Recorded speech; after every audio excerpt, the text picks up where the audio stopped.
it's just the last step for the beginning of my career and something I've been working towards for 3 years, finally ending the chapter and starting something new with the Montana National Guard. She's receiving a degree from Montana State University in Business and Accounting.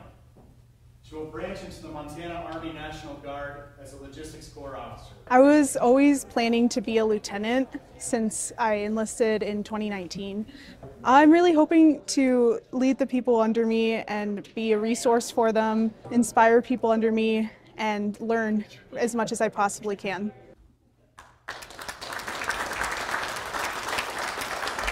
I would just like to say a big thank you to my family and friends who are supporting me today and have been supporting me through my entire career.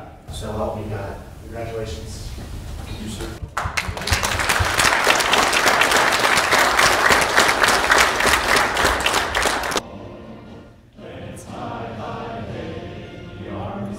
Way, count off the days of its strong.